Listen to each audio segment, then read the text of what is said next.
Welcome back, everybody, to another episode of Fix Your BS, where BS stands for belief systems. It also stands for business strategy or balance sheets.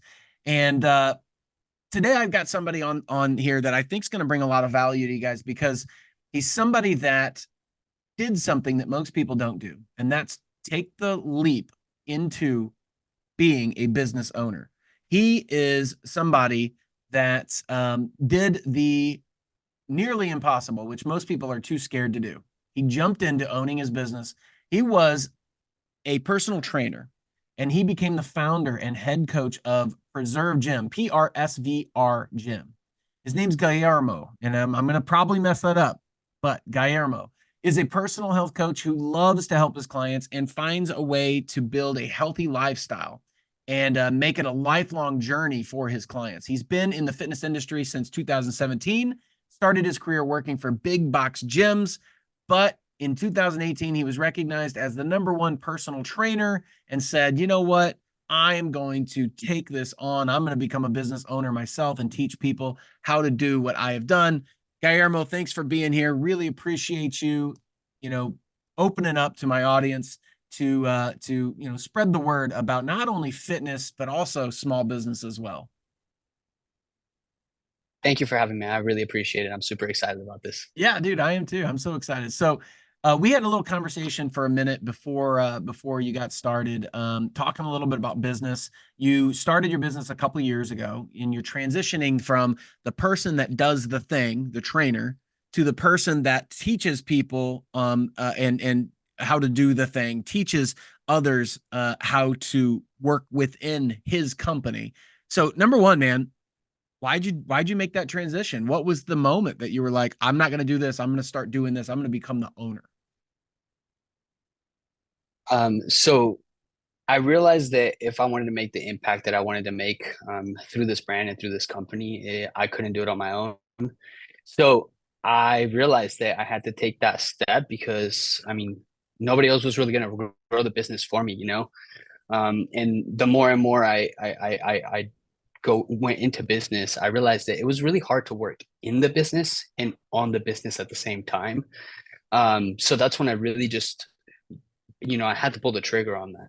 Guillermo, that is literally the #1 complaint I hear when I'm working with small business, regional, service-based type small businesses in training and helping them is they say, I was doing a thing and I wanted to start a business. I wanted to be the owner of doing the thing because there's something about the business I'm working in I don't like. And then they go, wait a minute, doing the thing is totally different than owning the business. So, like, what was one of your first major epiphanies or aha moments of like, oh, this is different? Do you remember anything like that? Uh, I love coaching. I love being on the floor. I love being with clients. And I love to see those aha moments. I love to see people just changing their lives, starting to feel better, show up as a different person, right? So once I realized, like, obviously coming into business, I once I came into the back end of things, right? Like managing the things we were talking about, like, the finances, building systems, teaching coaches how to coach, learning how to systematize everything we're doing so that I can just pretty much bring a coach in and I can train them on it and tell them exactly this is how we do it. Um, that's really the light bulb went off. Once I started finding myself in my office a lot more and understanding that me being in here was actually helping me become more effective out there. That was really when I like realized like, okay, like I have to start really pulling back so that I can focus my energy on the things that we need to build so that we can continue to scale and grow. Mm. Dude, that's awesome because you hear it a lot in small business, and working on the business is better than working in the business. But it's so hard for most people because they're stuck working in the business and they don't take the time to say, how can I work on the business? And I love what you're saying, systematizing so you can bring other people in, duplication, improving the operations. Those are the things that are sometimes tedious and boring, but very, very necessary in growing a business. So tell us some aha moments or pain points, or even some stories that you have in moving from being the trainer to owning the business to where you're at now, and where you're headed, like where are you wanting to go? Um, I mean, really for a little bit of time, I was fighting it, right? Because I still wanted to coach. I still wanted to do um what I love, right? This is why I signed up to do this business. Um, so for a little bit of time, I had this really hard time of like actually letting go of that. Um, but it came to when I hired one of my coaches, and I didn't have a structure on how I delivered PTs, how we wrote our programs, how so when I hired this person, I had no way of holding a standard of the business that I wanted to create, right? So I think that was one of the biggest aha moments that I really had, that made me realize like, hey, if you do want to scale this and if you do want the impact to grow, and you want to hold a high standard of all the people you bring into this, you're going to have to create some type of boundary, some type of things you can hold people to, right? So that that service doesn't start to dwindle, which obviously, like I know every coach is going to be different and stuff like that, but I still have the standards of how I want people to be serviced and the care that we want for them and all that stuff, you know? So I think Yeah. that was one of the biggest aha moments that I really had was if I want to hold the standard, I can't if I don't have anything to hold the standard to. That's exactly right. So one of the things I teach is your mission, your vision, your values. And the values is what you're talking about, which is the core values of the company, the standard. And I actually have this presentation I do called the standard line. And maybe this will help you and maybe it won't, but the standard line is basically I draw a line. And if you have a, let's say in your case, you have a trainer, right? And that trainer is interacting with people. And the idea is that you want to identify what the end result is, the emotional feeling that person that is not the trainer, the person the trainer is training, the customer of the business. You want to identify the end feeling, the end result that person is trying to have, not just in weight loss or strength, but what's the emotional connection that that person should end up. Then you can take and draw what those emotions are above that standard line. All you have to do from then on out, once you identify those things, if there's an action, a verbiage, a word, a phrase, and it's something that occurs with that coach in your case or the trainer in your case, then you're only asking, did it reach the standard line? Did that person have the emotional end results that you are expecting as the business owner? And if it didn't, then all you have to do is ask the trainer, okay, well, what could you have done that would have ended up having the emotional end result of being above that standard line? Because that's the standard of the company we're trying to set. Now, here's the hard part for most business owners. They can set the line, but then you have to hold people accountable to that line. And that sometimes requires hard conversations, sometimes even with yourself. So, was there ever a moment where you were hesitant of having a hard conversation with an employee or with a trainer in your case, or even having that hard conversation with yourself? Is there ever a time where that occurred? I think that happens to all of us all the time, right? Especially with ourselves, especially Mm, when we know that hard conversations coming. We almost try to like negotiate, like, well, how can we like maybe not have that, but yeah, I mean, I think every tough conversation, we kind of do that, right? We try to like almost negotiate ourselves out of it or try to think of a way of like almost softening the blow when we know that that's really not what's necessary. mm. Um, and even, I mean, I'm sure you do as well, right? Even to this point, like having those tough conversations are always hard. I don't think they're ever supposed to get easier, but I do believe those conversations are the most productive in the sense of where you're trying to go and where you're trying to push the line. Because if you You, don't have those conversations, no, go ahead. how are you supposed to ever hold that line of standard? Yeah, and here's what's funny is that, and I've learned this the hard way. It's not going to go away. It's not going to go away. The business owner is setting themselves up to be on top of a mountain, and they have to understand that what they either allow their employees or their business to accept is what the standard becomes. So, meaning like if you allow things to be subpar or below a standard that you're saying you're setting, you're teaching them that number one, you're not going to take it serious, and number two, they can get away with that.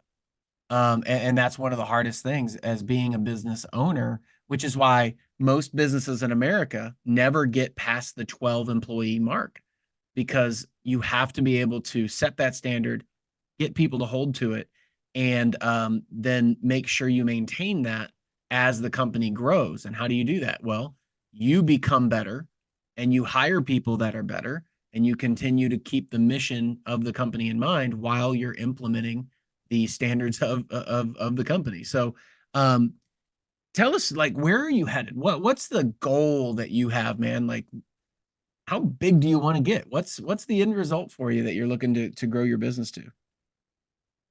Man, I tell this to people. Probably people probably think I'm crazy, but when I started as a free boot camp, I used to say we used to we were gonna have a gym, right?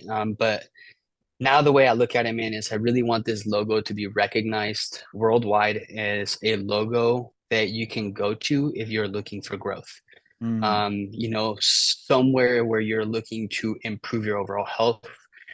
And I think most importantly, optimize your vibration. That's mm, what I'm a huge believer that this does for people is is that. So eventually I would love to, create the opportunity for franchising from within, for my employees and the people that are building this vision and this mission with me. Um, so yeah, that's the ultimate goal, man. But I do see this worldwide. it's awesome. I love it. I love how your face lights up when you talk about that. You can see that passion come out of you. That man, this is going to be something that we're going to crush. I just want to keep it going. What do you think? Like, let's say you snapped your fingers, and you could have this logo and your brand recognized worldwide. What would be the emotional side of that for you? Like, what would you feel? You snapped your fingers and that occurred right now. Gratitude. Mm, Um, because the reason I started this brand is because I went through a really dark time in my life. And me hiring a coach and him helping me out of that and refine my confidence and refine myself was something that I could never repay. So I'm genuinely just on a mission to pay that forward, man. Like I wanna do the exact same thing for others. So once I do see that logo and once it is recognized that way, I'll feel nothing but gratitude. that's awesome, man. That's awesome. Tell me more about like the brand and what your logo means. Like, tell me more about what it means to you, what you want people to know. Like when they look at it, what do they feel? Like a really great example of that is if you look at like Aston Martin, that's going to have a different feel for people than like a Porsche, than like a Lamborghini, than like a Rolls Royce or a Bentley. I mean, there's different feels to each of those. I mean, what when they look at your logo, when they see preserve or preserve, persevere, sorry, persevere. I said No, persevere. you're When good. they see persevere, when they see PRSVR, what does that mean? What do you want that to mean? I want them to feel exactly the word, right? Perseverance, Mm, grit, um, overcoming. I want them to feel a sense of pride in everything they've done in their journey, everything they've learned, and anything that will continue to learn because it's a never-ending journey if we're being honest. So I want them to feel a sense of just pride, man, right? Just like I said, heightening that our overall energy mm. Man, it sounds like a and fun. fun. Okay, fun. I like it. But yeah, it sounds like a worthiness, like a man. I did it. I made it. I'm worth it. And I think that's something that a lot of people deal with nowadays, is that sense of worthiness, that sense of pride about the way they look, the way they feel, and what they're capable of. I think most people are capable of way more than what they believe they're capable of. And me included sometimes. I fall into that trap. But it's something that you should continue to work on your entire life. So tell me more about that you said you went through a dark time. I don't want you to get too dark necessarily, but I want to know, and I know my audience wants to know, what was that dark time and what was it like? And then, how did you come out of it? Were there strategies, tactics? Like, what did you do? So, 2013, I got in a car accident. I got T-boned by a Tundra truck, in a Scion TC. Left me, with a bulging disc on my L5S1. Uh, and it was touching my sciatic nerve consistently. So every time I like straightened out or straightened my leg, I just felt this immense amount of pain. Um, I went from, being blessed. My mom had me in sports my entire childhood. So I've played almost everything except for baseball and basketball. Um, and being going from that to like barely being able to move or being barely able to get out of a chair without help or assistance, for a year and a half, man, it just put me in a really bad place. And obviously I got prescribed painkillers. So I went down a rabbit hole with that as well, which we all know that's not fun.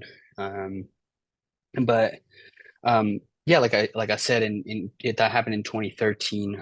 2015, I like looked at myself and I was like, dude, like this isn't it. Like there's more, right? Like you can't end like this. And that's when I really reached out to one of my good friends, and he was a personal trainer at the time, and yeah, like I said, he helped me out of that hole, and in a sense, like you look at it, and you helped yourself, right? Because you took the action, you did the things, but the support, the pull, the accountability, uh, that stuff right there was what like got me through, you know?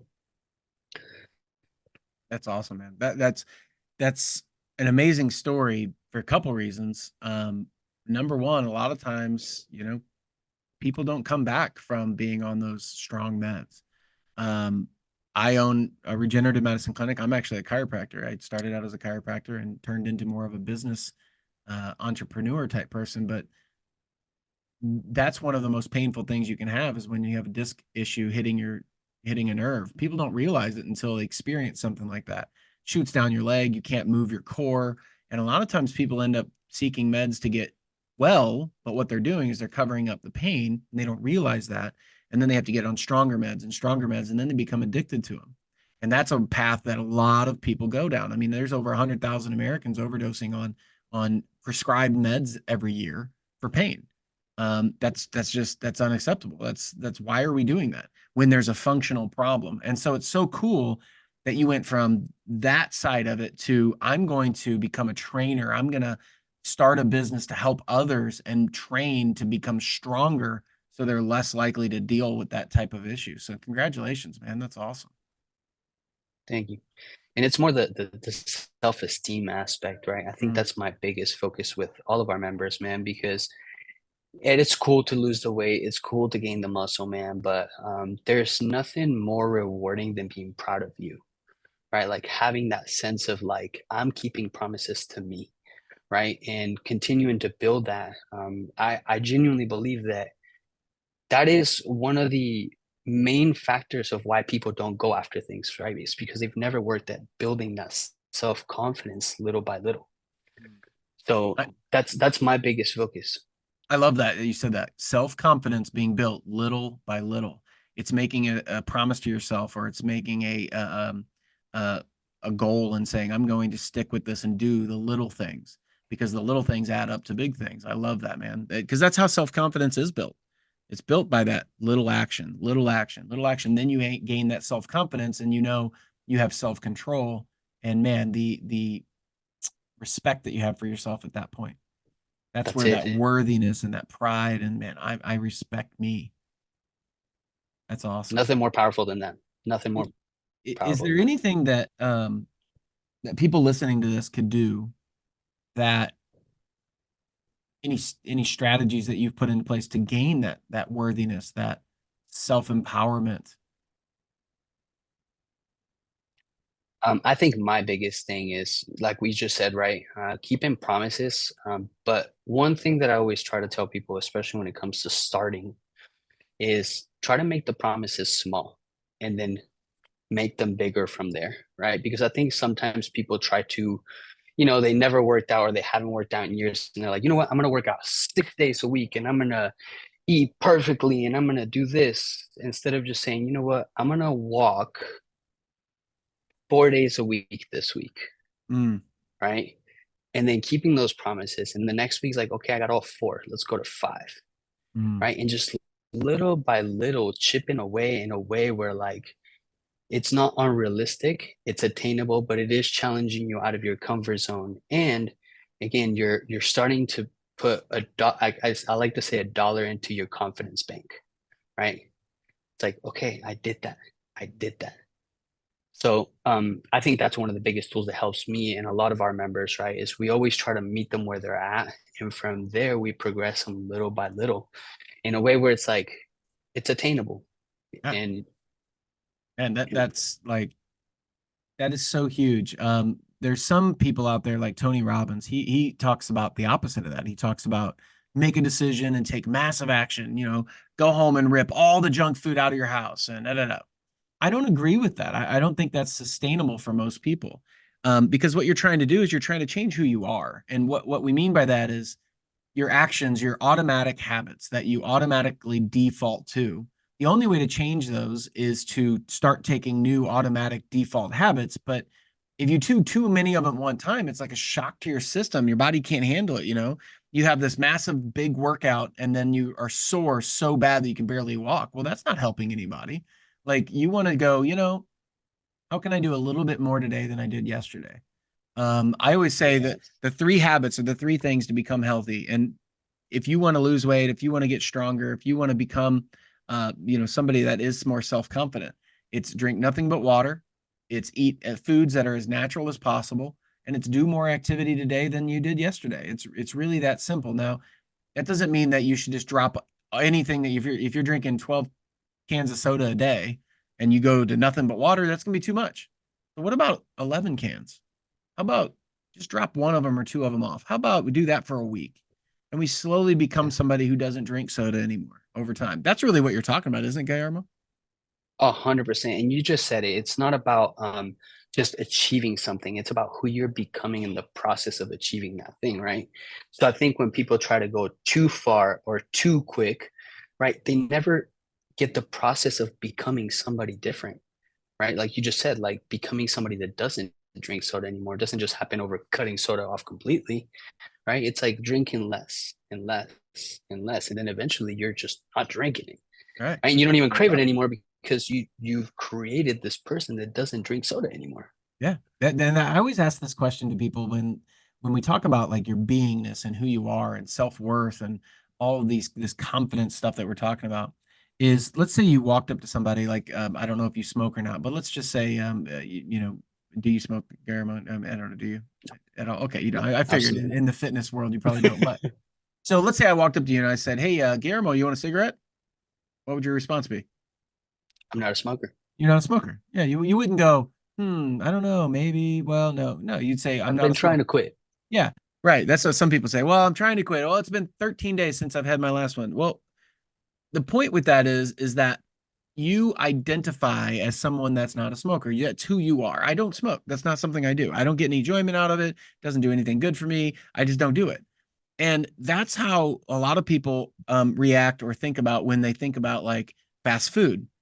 Like, hey, do you want to go to McDonald's? No. Why? I don't eat there. I don't eat that fast Mhm. food. I just don't do it. Why? It's just not who I am. And that's kind of the idea is that's who you become. And so doing it slow and steady over time, number one, wins you over. But number two, the second part is it wins other people that know you over. Wait a minute, you used to always drink beer. What happened? What do you mean you don't? If you just cut it off sometimes, those people freak out and then it's overwhelming to you. So a lot of times it's like, oh, dude, I just, I don't drink as much anymore. I'm cutting back because I'm working on this stuff or whatever. And doing small, steady actions make a big difference over time. And I love that. Small promises, small commitments, taken action on and kept make big results over time.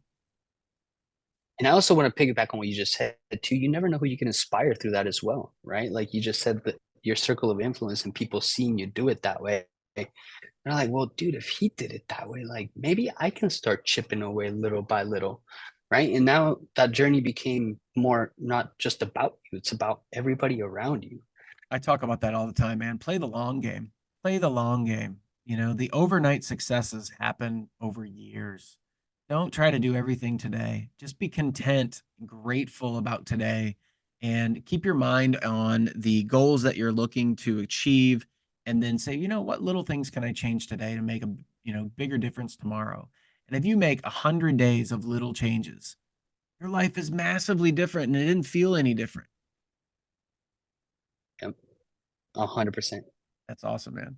Well, I hope everybody got something out of that because that is so, so true. And I honestly, I kind of want to end our conversation there because Guillermo, like that is the key to what you do and what people, if they want to become great in business, start today. Take small, consistent actions over time. If they want to be great in their fitness, their health, then small, steady actions. Identify the things that aren't helping you reach your goals, and let's start changing them over time, a little bit by little bit. And before you know it, you are a different person and hopefully a better person. That's the goal. But I love 100%. Persevere, man. I love the logo. I hope the logo becomes a worldwide logo that represents gratitude and fun and perseverance and pride and, grit and overcoming and having that sense of self-worth, that worthiness that we all seek. And I'm so glad that you're doing that and on that journey and helping people do that. Congratulations for that, man. Thank you, man. I feel blessed, honestly. That you are, and you know what? That's the whole point. It's how you feel, man. You feel blessed. Hey, then you are. Then you are. Yeah. I feel content. Then you are. I feel angry. Then you are. I feel frustrated. Then you are. And you're going to show up, and that's what you're going to bring into your life experience is what you're feeling day in and day out. So I expect to win. I expect to have great things happen to me. I expect to have fun. I expect to enjoy my time and to be fulfilled and to be content. And if you expect that stuff, then you're going to look for stuff that puts you in that place. And that's what I've developed over time. And I hope that you can do the same thing too. So take Guillermo's advice. Small promises, small commitments done repetitively equals big results. Love that. And Guillermo, thanks for being here, man. I really appreciate it. No, thank you for having me, man. And really quick, I just want to say you're an incredible interviewer, by the way. I, That was I, that was awesome. I appreciate that, man. I do. Thank you. Sometimes we forget that we have skills or that we get down on ourselves sometimes like, oh, I don't know, am I doing this right? So I appreciate that. Really do. No, that was smooth, awesome conversation. I appreciate it. You know what? You're a great interviewee as well. You've shared some stories, or, gave some advice. I love it. That's what this is all about. It's all about how can we get better day in and day out, because this is probably my 100 and something interview, and it didn't start out this way. I can guarantee you. So small little steps made me better every day. Exactly. Well, everybody, thanks for watching. All Guillermo's links are going to be in the notes here. You can look him up on social media. Great dude. If you want to get into health, if you want to get into fitness, you want to ask him questions, just direct message him. Click the links below. As always, the only way other people will find out about us is if you like or share our content or even comment. But those type of things are what makes us be able to reach more people and help more people, not just small business people, entrepreneurs, but just people that are trying to grow and expand in their life. Our goal is always to help you achieve the life of your dreams based on your terms. And I love what Guillermo said today. Small promises, small commitments equal big results if you take action day in and day out. And you'll find yourself in a totally new position, in a better position, if you just put those small things into place every single day. Share this with your friends, somebody that you know that this will help. That's how we're able to reach more people. We don't charge for this. We do this as a service to help you reach your full potential and build a life of value that you love on your terms. So thanks again to Guillermo. And until next time, fix your BS. Thank you. All right, man.